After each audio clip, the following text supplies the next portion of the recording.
Vultures had been gathering around the baseball ground after 2 successive defeats, but Craig Short scattered them when he cleared the low cloud. As so often in the nervous old days last season, Derby had the chance to put the game beyond reach. Kitson was grateful to be bought because he seemed to be heading nowhere in particular. Pembridge did what was expected of him, but as I've said often before, Derby are more vulnerable with a 2-goal lead than almost anyone I know, and how it showed. Gabbiadini had 3 goes at dispossessing Gilbert. He never quite pulled it off, but he did present Grimsby with a penalty, and Derby, with a jittery second half, they thankfully survived.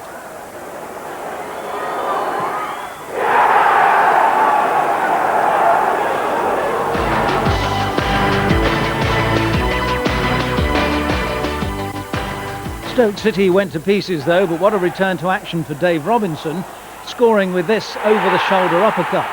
County's replacement for Short has been out of commission for 14 months. Mark Prudo, who made that match-winning save against Leicester last week, slipped off his pedestal and Turner ran in the loose ball. County's home record is quite stunning. Good job as well.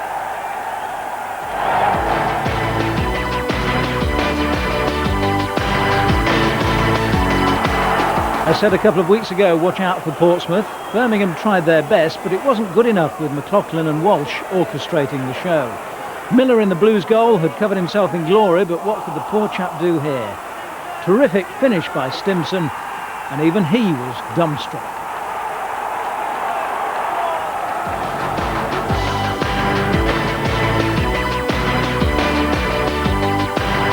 Consistency is only just creeping into the First Division dictionary this season. No sign of a Newcastle, but Charlton are the closest thing to it. Robinson and Nelson combine for a little classic, which leaves Peterborough bottom of the table.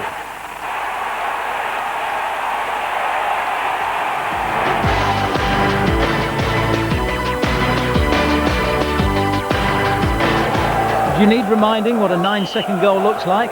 Stuart Pearce doesn't. Armstrong of Palace demonstrated you've got to be on your toes right from the off.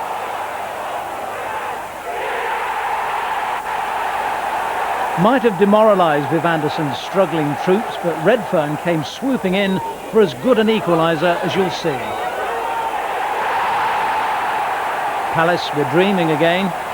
Greavesy has this theory that they're a warm weather team, but Williams was determined to give the lie to that. Brave header to restore the lead, and then a positively balletic one to kill Barnsley off when Gordon managed to squeeze in his cross.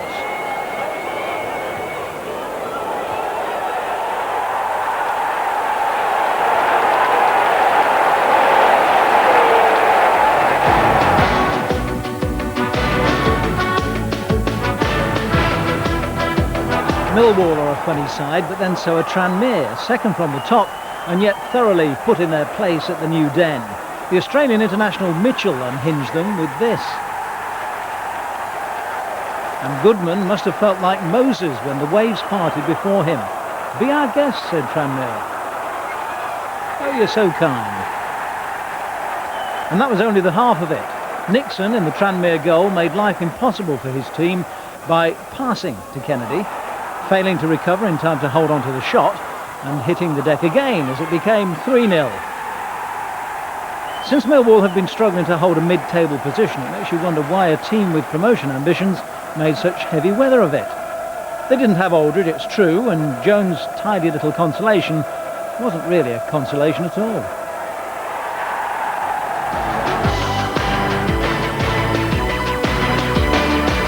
What a pleasure it must be to have 11 men on the field and keep them.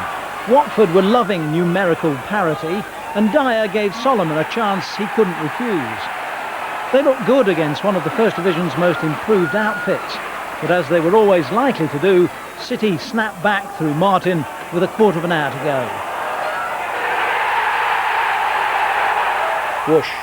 Well, one more game to complete the weekend picture. Middlesbrough get that right in a minute. Middlesbrough against Bolton at Ayresome Park this afternoon. The commentators on the highlights are Roger Thames and Big Jack Charlton. Knocked back by McAteer. Coyle can turn and face goal. That one off the upright there there by Seagraves. Here come Bolton again, and a good turn by McGinley, and it's not going to be easy for goalkeepers. McGinley, 13 goals this season, and Pears, it's going to be difficult to handle cleanly in this.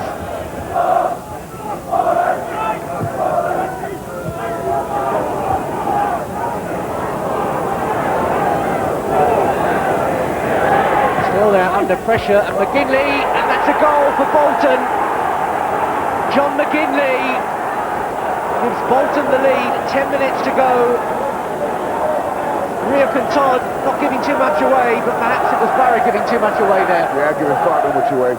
There was far too much room and time for them to settle and look. And Lambert here should be a bit closer to the player who's crossing the ball, and he allows him a cross in. And McGinley, who's probably been the best player on the park up to now, actually, he was the threat all the time down the right-hand side. Gets a nice header in near post. Stevens, no chance at all.